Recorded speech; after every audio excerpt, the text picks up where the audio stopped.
Assalamualaikum warahmatullahi wabarakatuh. Bismillahirrahmanirrahim. Alhamdulillah. Alhamdulillahi rabbil alamin. Hamdan yuwafi ni'amahu wa yukafi mazidah. Ya Rabbana lakal hamdu kama yanbaghi li jalali wajhika wa 'azimi sultanik. Allahumma shalli wa sallim wa barik wa karim ala sayyidina maulana Muhammad الفاتح لما أغلق والخاتم لما سبق الناصر الحق بالحق والهادي إلى صراطك المستقيم وعلى آله وصحبه حق قدره ومقداره العظيم سبحانك لا علم لنا إلا ما علمتنا إنك أنت العليم الحكيم رب اشرح لي صدري ويسر لي أمري واحلل عقدة من لساني يفقهوا قولي Rabbi zidni ilma warzuqni fahma. Allahumma inna nas'aluka fahman nabiyyin wa hifdzal mursalin wa ilhamal malaikatil muqarrabin. Allahumma aghnina bil ilm wa zayyinna bil hilm wa karimna bit taqwa wa jamilna bil afiyah. Allahumma akrimna bi nuril fahm wa akhrijna min dhulumatil wahm. Ya Fattah ya Alim, ya Fattah ya Alim, iftah alaina fathan qariba waftah alaina fathan mubina birahmatika ya arhamar rahimin. Amma ba'du. Alhamdulillah, nikmat dari Allah Subhanahu wa taala kita bisa dipersiapkan, diatur, kalau boleh diistilahkan dipaksa sedemikian rupa sama Allah Subhanahu wa taala untuk bisa hadir di majelis yang kita enggak pantas sebenarnya untuk menghadirinya, tapi itu semua berkat anugerah daripada Allah Subhanahu wa taala. Gimana mau dibilang pantas, ngerti yang kita baca juga kagak.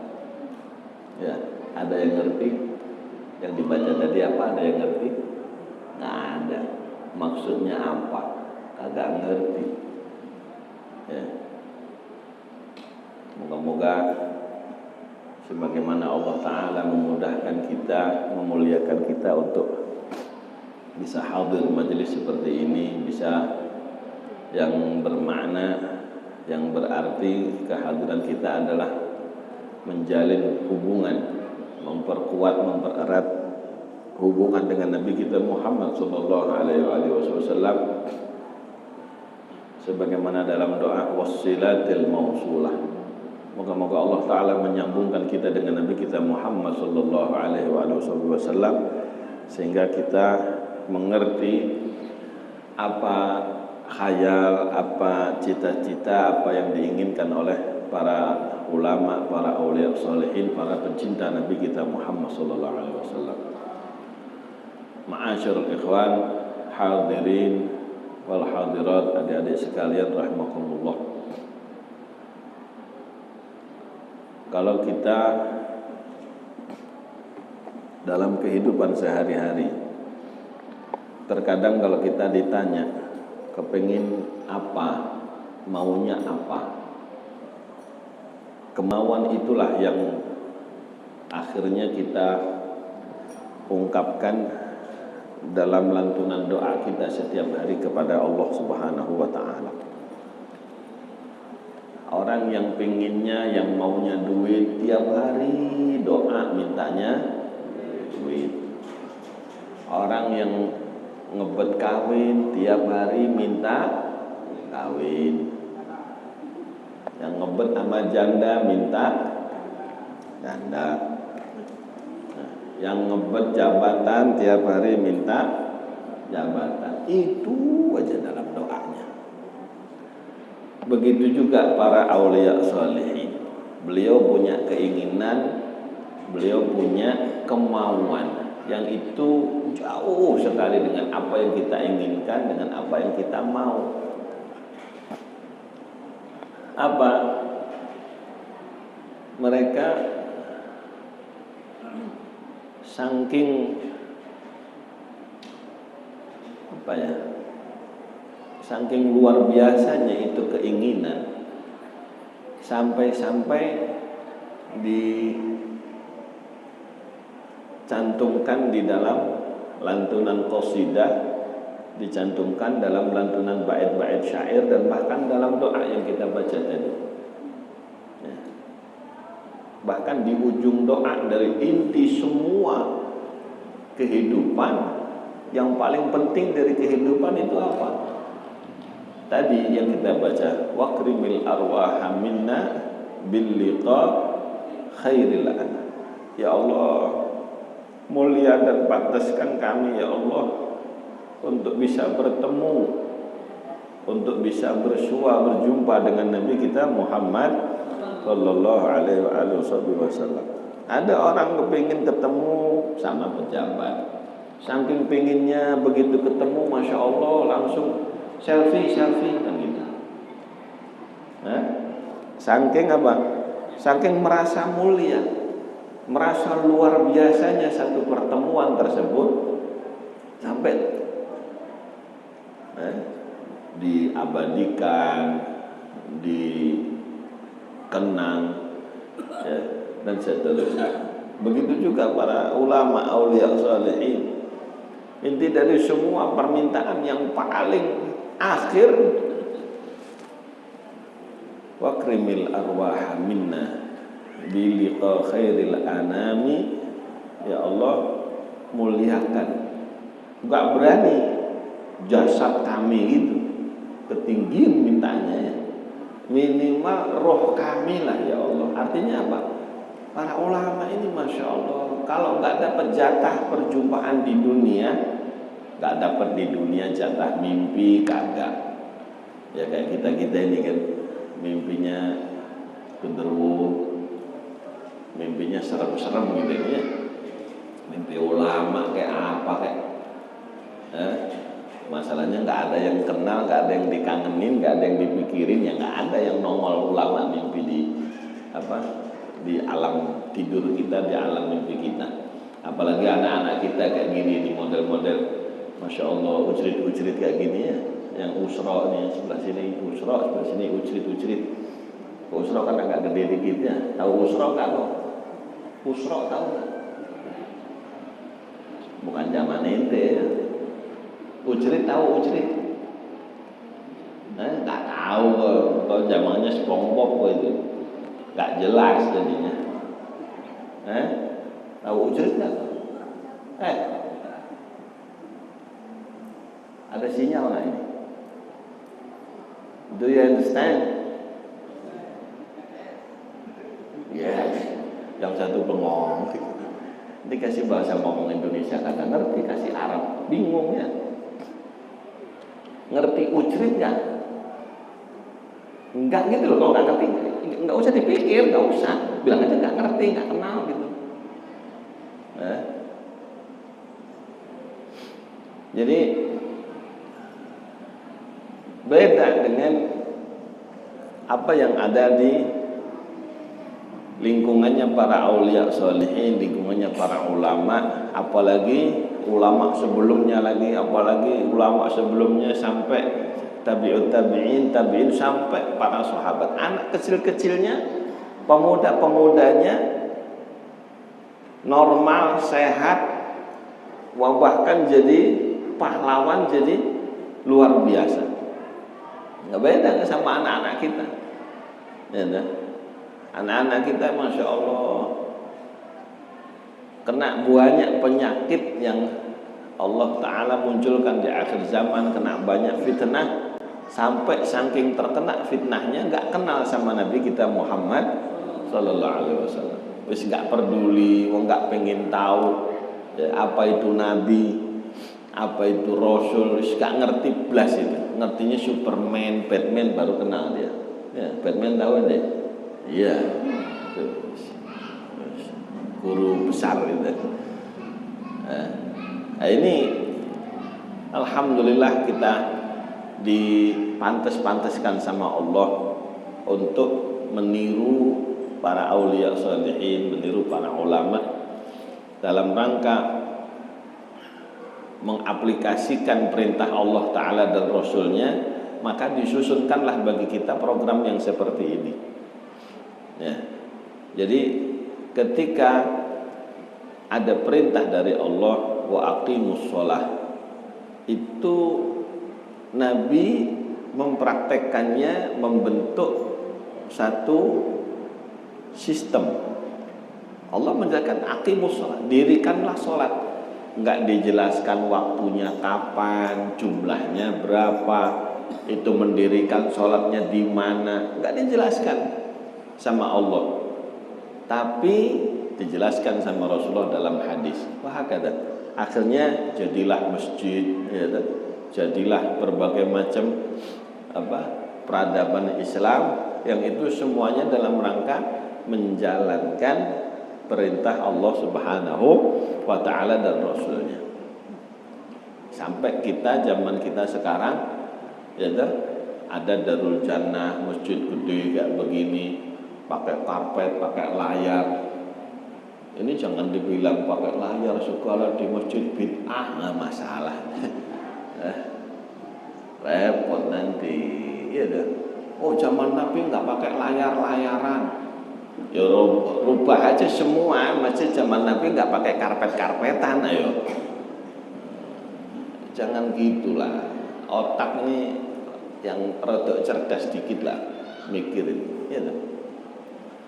Hadirin wa hadirat rahimakumullah.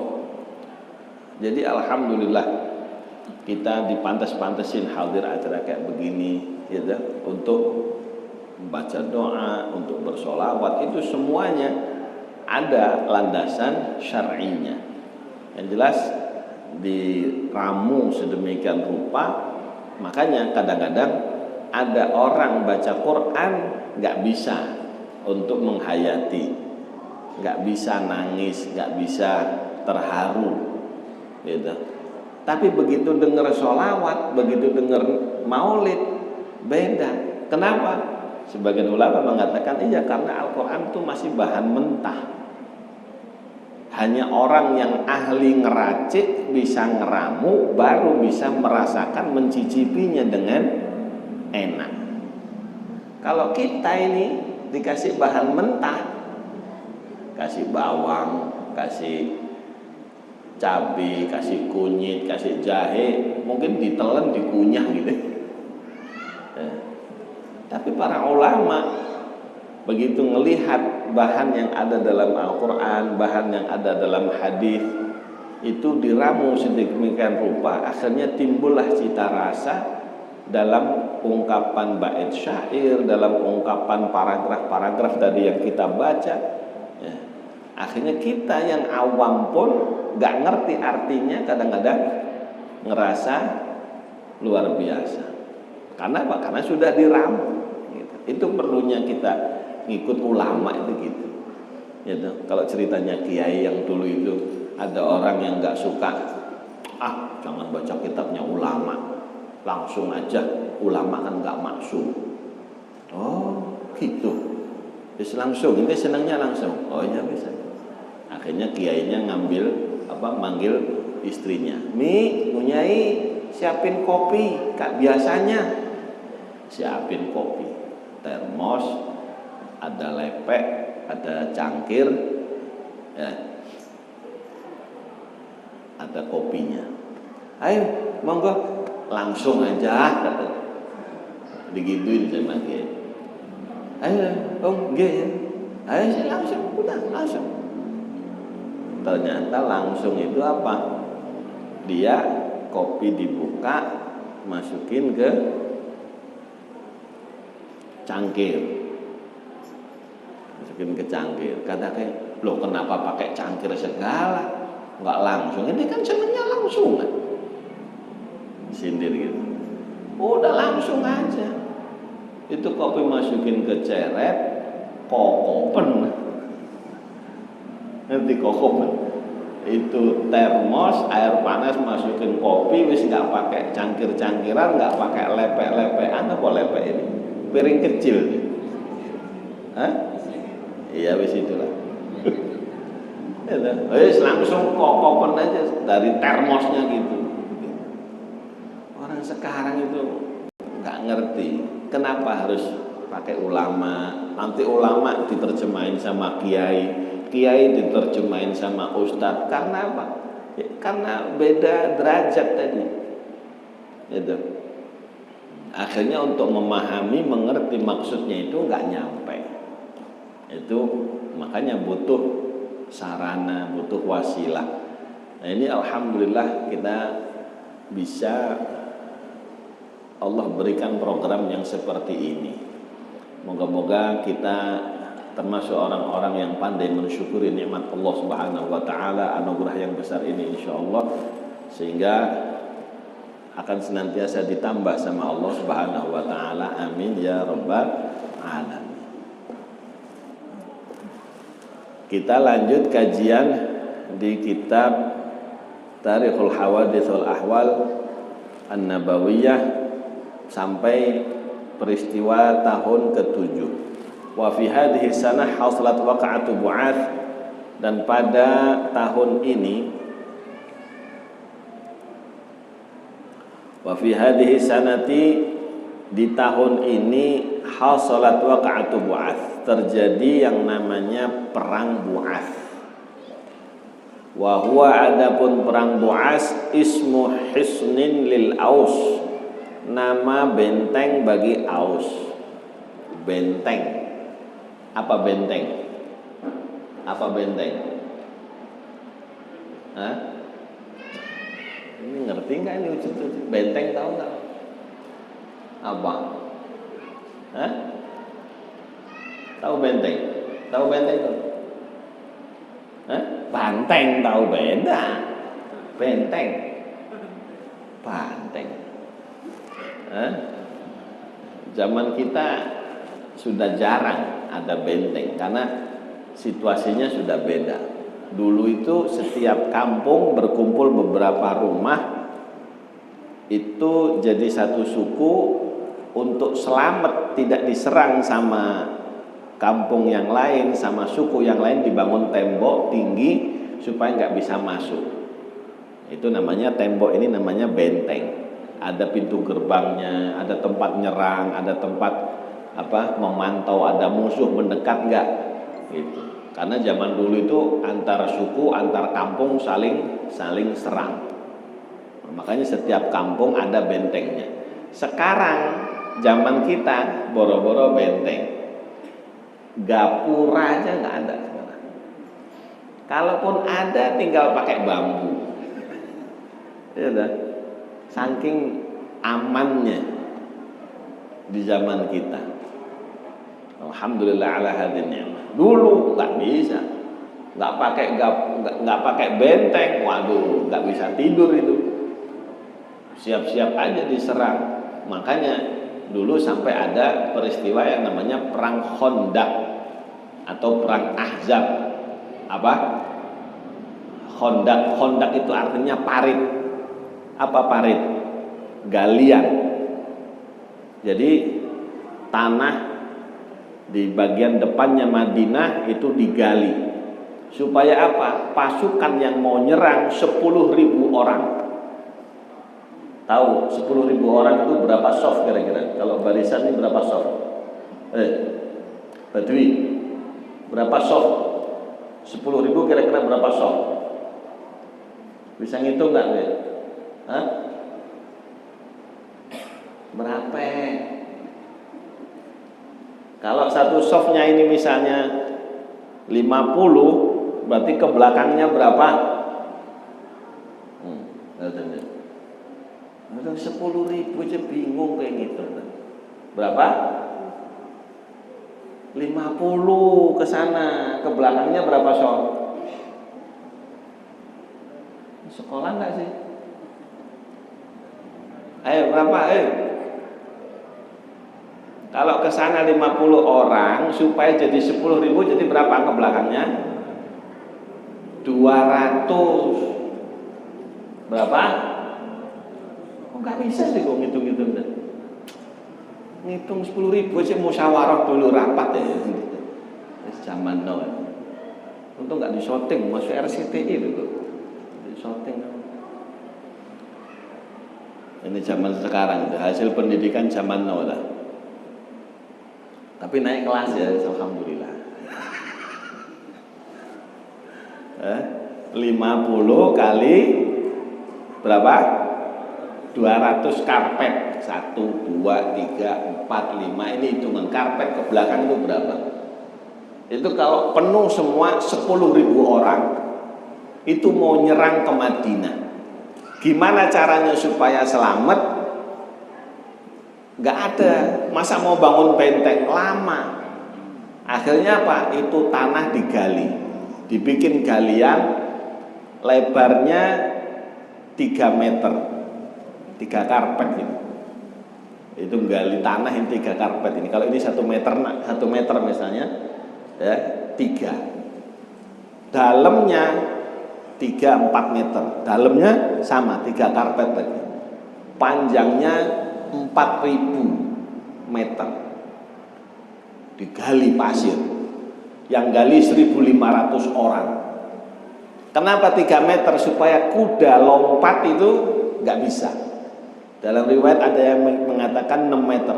Nah, ini ditanya Mbak Mita atau tanya Mbak Ai, Ustadzah Ai. Nanti Ustadzah Ai, Ustadzah Ai kenal kan? Gak kenal juga. Kau hidup di zaman batu. Ustadzah Ai kenal kan? Ustadz Ai, AI itu loh. Kuda berapa jarak lompatnya? Wis gitu aja. Berapa jarak lompatnya? Jauh lompatnya kuda berapa? Tanya Ustadzah AI itu. Ya, ada yang bilang 4, ada yang bilang tergantung jenis kudanya itu. Ala kulli hal digali selebar itu supaya kuda lompat nggak bisa. Akhirnya masuk ke galian itu mati gitu. Jadi aman yang di Madinah itu. Itu karena zaman dulu saling serang, saling berperang. Rasulullah mau diserang sama orang Yahudi dan orang Quraisy, Mekah kerjasama sampai terkumpul 10.000 orang. Berapa? Ketemu? 4 sampai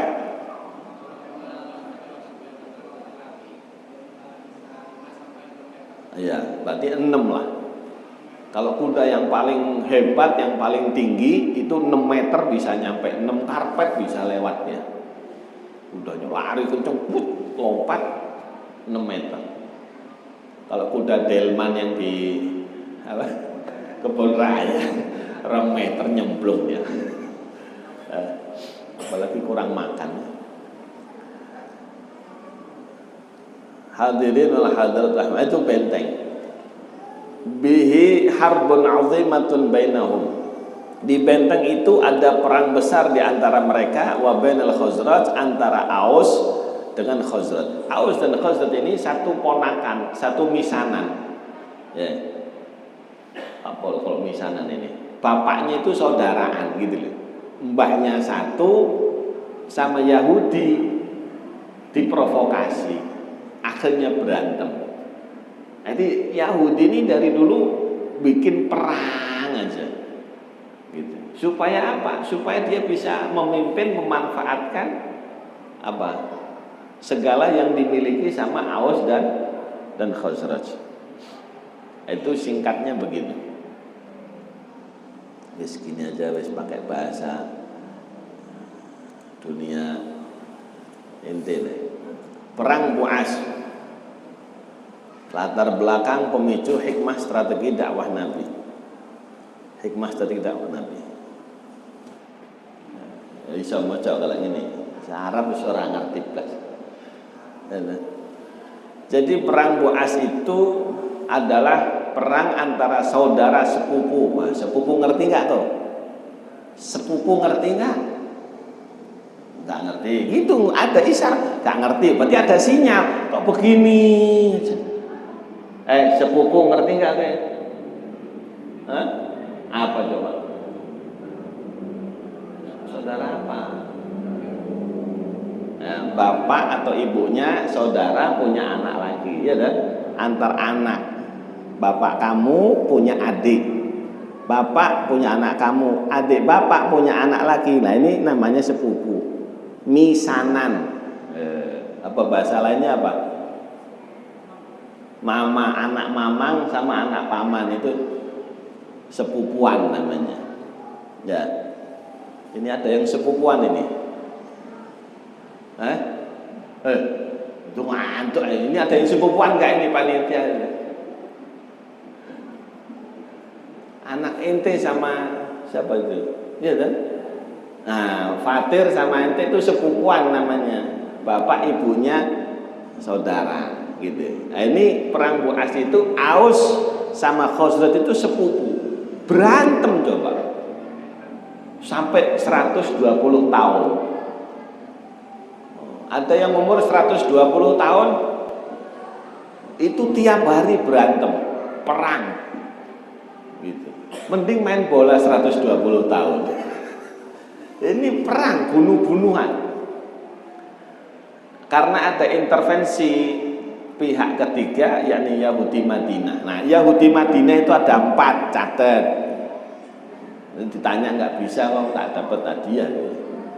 1, Yahudi Bani Qainuqa. Apa?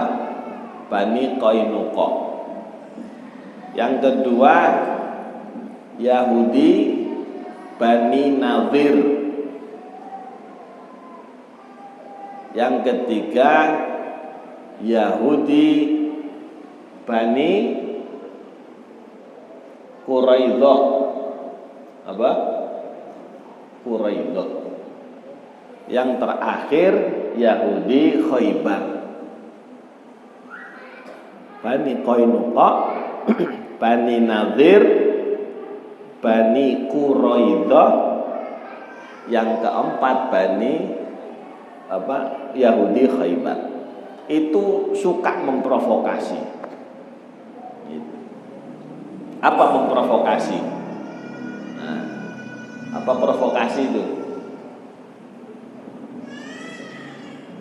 Apa provokasi? Hah?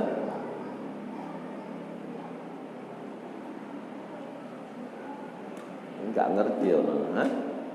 Ngadu domba. Nah, suka mengadu domba supaya berantem, dipanas-panasin, dikomporin. Nah, gitu. Itu namanya memprovokasi. Orangnya provokator. Jadi Yahudi ini dari dulu bikin masalah. Perang dingin dan perang terbuka yang melelahkan selama 120 tahun. Baik. Terus, nah, dicarilah supaya meledak itu gimana caranya. Ada pembunuhan yang namanya Suwaid bin As-Samit. Suwaid ibn As-Samit, tokoh Aus. Ini tokoh yang paling mulia, diutamakan karena semua sifat kemuliaan punya dia. Fisiknya ganteng, udah ganteng kaya lagi, udah kaya ngomongnya fasih. Ngerti fasih? Ngomongnya jelas. Ba, fa bisa, bukan paslun. Nggak fasih gitu. Ngomong faslun nggak bisa. Ya tuh. Jaji jubaj bisa ngomong jim. Azwaja adwaja nggak bisa ngomong za, nggak bisa kata-kata, nggak fasih. Ini si Suwaid bin As-Samit itu al-kamil, sempurna. Ayo coba kalau ada orang ganteng, terus apa lagi tadi? Ganteng, kaya raya, tapi gagap. Nah, enak nggak? Ngomongnya gitu, enak nggak? Nggak enak. Ganteng ngomong fasih, kere, miskin, enak nggak? Nggak enak. Ini nggak ganteng ngomong fasih, gitu, kaya, fulus punya, istrinya cantik-cantik, wah genah itu.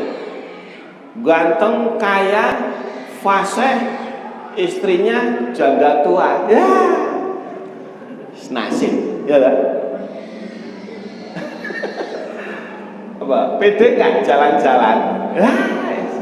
Nggak biasa diajak jalan-jalan. Ini enggak, bukan satu, banyak istrinya cantik-cantik.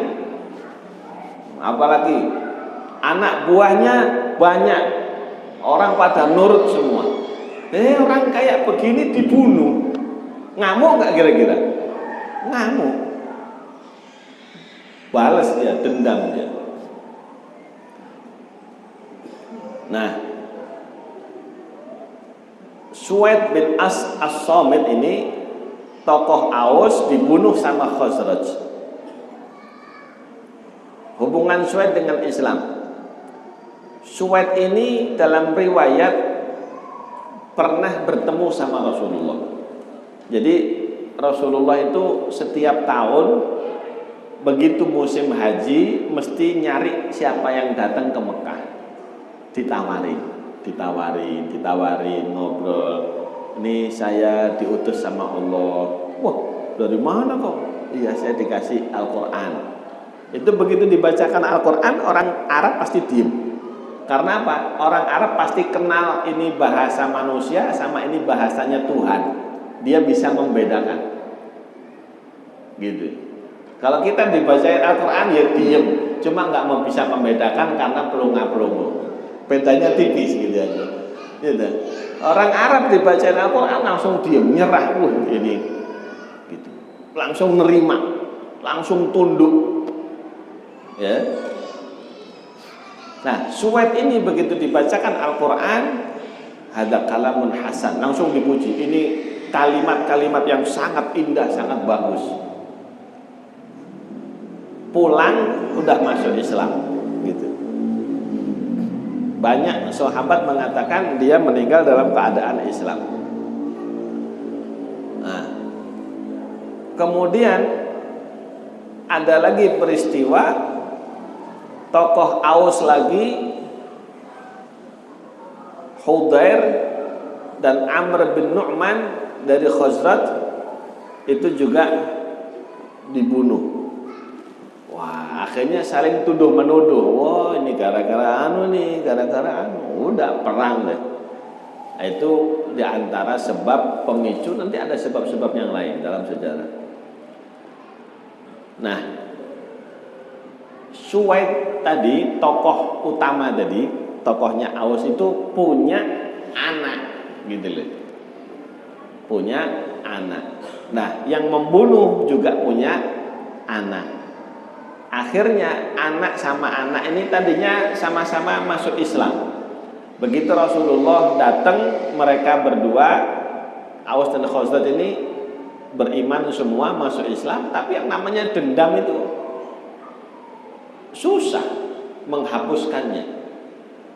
Ya, sampai ada kisah Mujadzir bin Ziyad, pembunuh Suwaid, dan Al-Haris anaknya Suwaid sama-sama masuk Islam dan ikut perang Badar. Pembunuhnya sama, namanya siapa? Mujadzir. Yang dibunuh siapa? Suwaid ibn Samit tadi, yang halaman sebelumnya, yang ganteng gagah itu loh.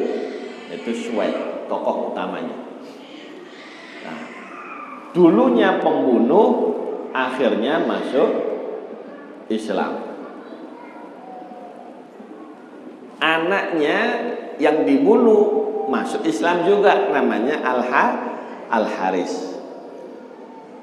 Dua-duanya ikut perang Badar. Subhanallah. Ya, ternyata begitu perang Badar selesai, terjadi perang Uhud. Al-Haris ini membunuh sahabat. Kan sudah masuk Islam berarti sahabat gitu kan. Karena dendam, Mujadzir dari belakang itu ditusuk. Waktu itu nggak bawa pedang, ditusuk mati sebagai balas dendam atas bapaknya. Nah, kira-kira bagaimana sikapnya Rasulullah? Rasulullah tegas, ente sudah masuk Islam, ente sudah ngerti ajaran Allah, ente sudah beriman, turun wahyu dari malaikat Jibril, disuruh qisas. Akhirnya Al-Harits yang membunuh Mujaddir anaknya Suwaid ini dipanggil sama Rasulullah, dipenggal di depan umum. Dipenggal. Apa dipenggal itu? Potong kepalanya. Gitu.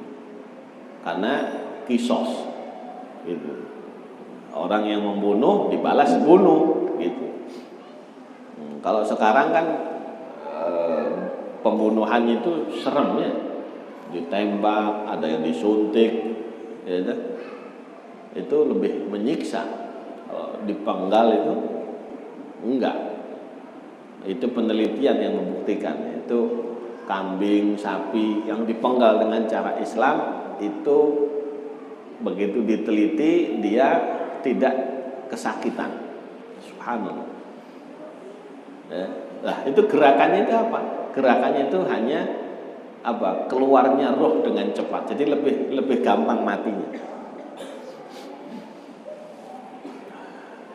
Nah, ini dalam rangka menghapus sisa-sisa hukum adat jahiliyah yang dendam turun-temurun itu diselesaikan sama Rasulullah. Udah Islam ya Islam, ikut aturan Allah, harus dikisos. Akhirnya semua orang melihat takut, yang mau balas dendam, mau membunuh lagi, kapok sudah. Akhirnya nggak ada pembunuhan. Makanya Allah Ta'ala menyatakan walakum fil qisasi hayah. Bagi kalian dalam hukum kisos itu ada kehidupan. Akhirnya bisa hidup dengan damai. Kalau nggak dikisos terus nanti dendam lagi gitu. Kalau dimaafkan nggak perlu kisos, ya sudah saya maafin, bayar diat. Bayar apa? Diat. Bayar diat itu bayar denda.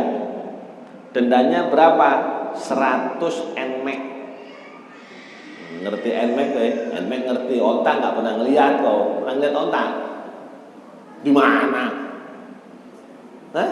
TV paling. Emang di Bogor ada yang punya onta? Taman safari paling. Ya toh. Onta nggak ngerti lagi kok. Onta ngerti nggak kok? Nggak tahu. 100 ekor onta. Onta paling murah 15 juta. Ya, ada yang sampai 25. Mau berapa, yang harga berapa? Agar 15 berarti kali 100. Nah, 15 juta kali 100 berapa? Mikir. Berapa? Santri. Podo ae. 15 juta kali 100. Berapa?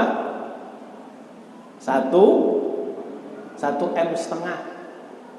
1 miliar. 1 miliar setengah. Seneng gak dikasih duit 1 miliar setengah? Wis damai wis. Dapat 1 M setengah. Oh ya nggak apa-apa. Baru damai. Jadi sedekah itu memang bisa mendamaikan. Makanya kalau polisi nangkep di jalan wis damai aja kan dikasih duit. Itu dari dulu itu. Ya dah. Itu mendamai. Istri ngomel, kasih salam tempel, insya Allah damai. Ya dah. Itu daripada kena kisos sama istri loh. Ya dah.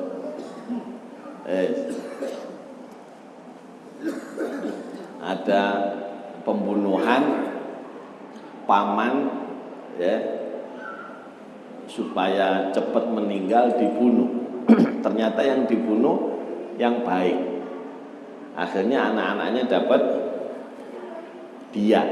Begitu dapat diat 1,5 juta, tadinya sedih ya, pamannya yang baik dibunuh, sedih tadinya. Begitu dapat 1,5 M, alhamdulillah. Cuma sayang, kok paman yang ini, kalau bisa yang satu lagi itu ada tuh. Satu lagi tuh paman saya bandel itu nggak pernah sholat, wah itu aja bunuh deh nggak apa-apa, 1,5 M. Allah, itu orang kalau udah kena duit itu masya Allah, otak dagang, masa pamannya dijual kok bisa dapat 1,5 M. Nah, Kenapa ada perang Bu'ats? Ternyata di antara hikmahnya perang Bu'ats mematikan para tokoh tua penentang dakwah. Jadi biasanya yang ribet-ribet gak seneng menentang itu yang tua-tua itu, yang bau-bau tanah gitu itu, yang sudah batuknya mengi. Itu biasanya itu ada dakwah, ada pembaruan itu biasanya nggak cocok. Makanya kayak sholawatan gini kan yang muda-muda rata-rata. Yang tua wis alasannya ono, ya dah, alasannya kemalaman lah. Padahal kalau nongkrong di rumah ya bisa. Iya dah, alasan ini itu mah sikapnya orang sepuh-sepuh wajar lah. Nah, Allah Subhanahu wa taala itu biar Rasulullah nggak ribet sama yang sepuh-sepuh, dikasih dulu perang. Nanti masuk Madinah yang sepuh-sepuh biar nggak komen, oh mana ajaran nopo. Itu mungkin begitu kayaknya. Ya toh, iki ngapain di masjid teriak-teriak gemblong. Yang komen biasanya siapa?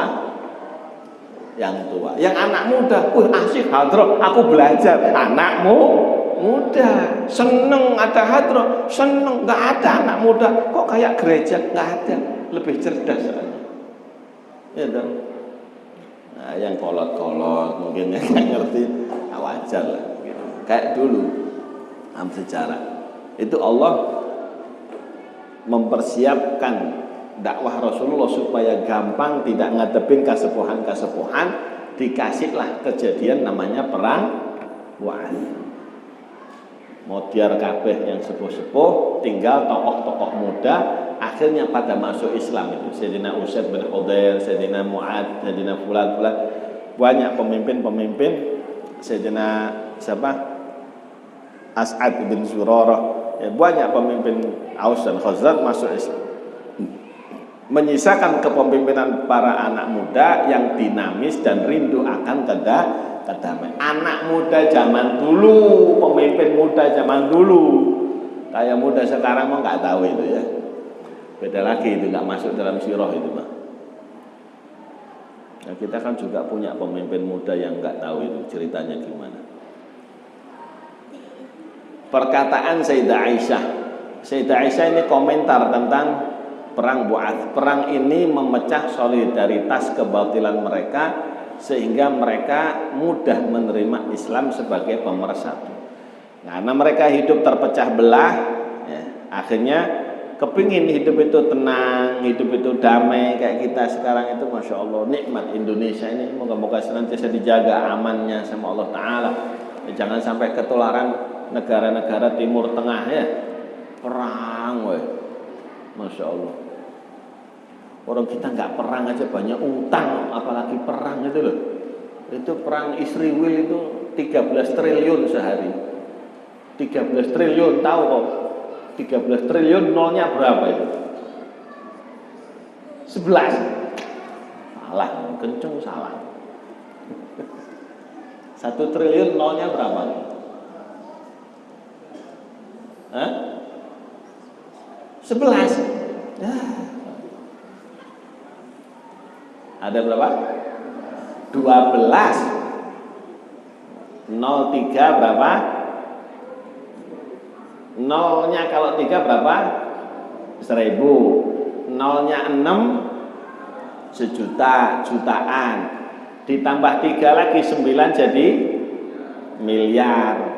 1000 miliar tambah 3 lagi jadi 1 triliun. Kira-kira kau kerja berapa tahun dapat 1 triliun itu?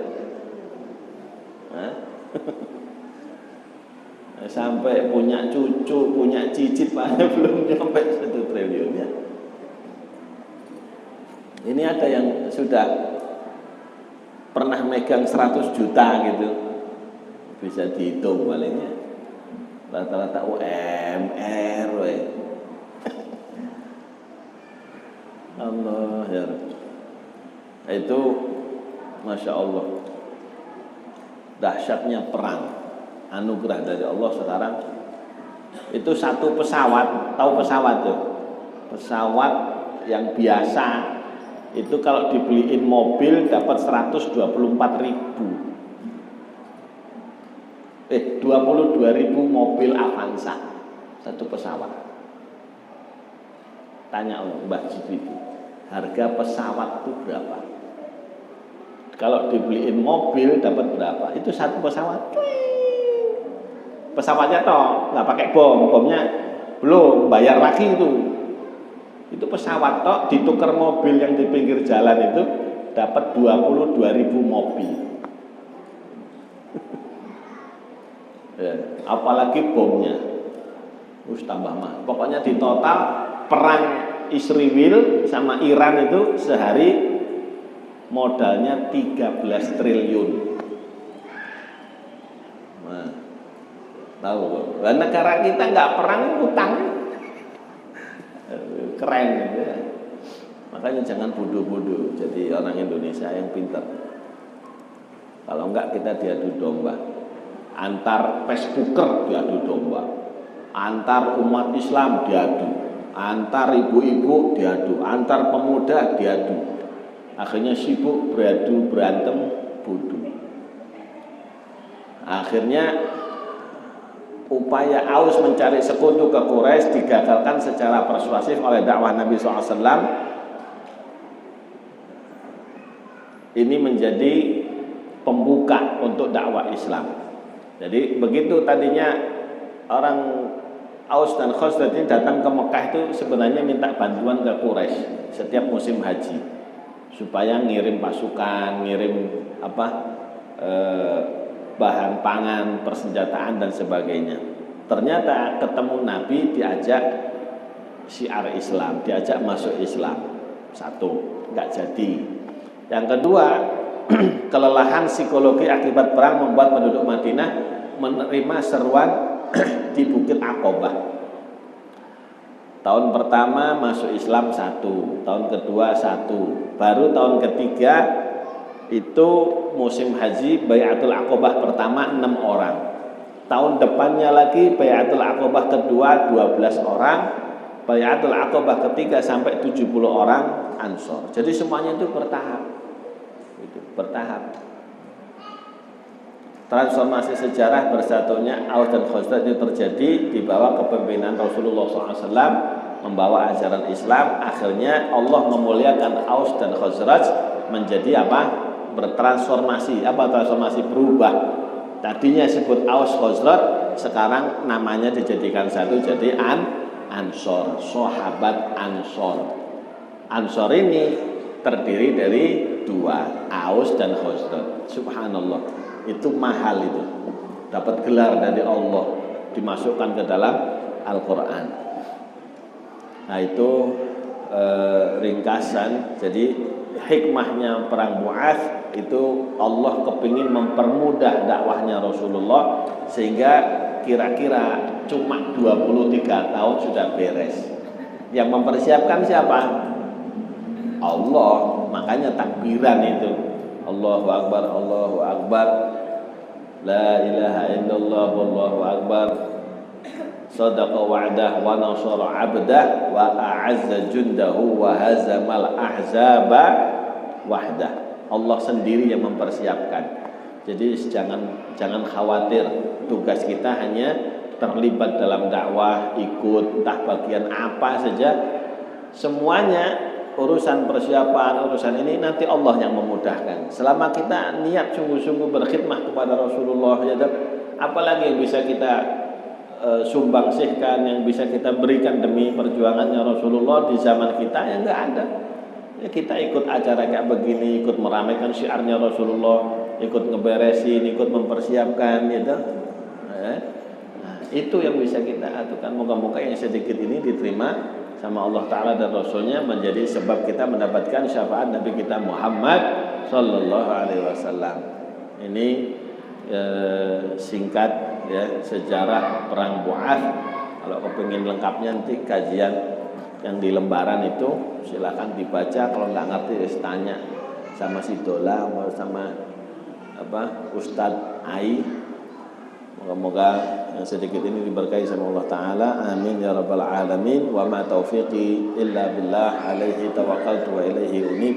Wa sallallahu ala sayyidina maulana Muhammad wa ala alihi wa sahbihi wa baraka wa sallama. Walhamdulillahi rabbil alamin. Taqabbalallah.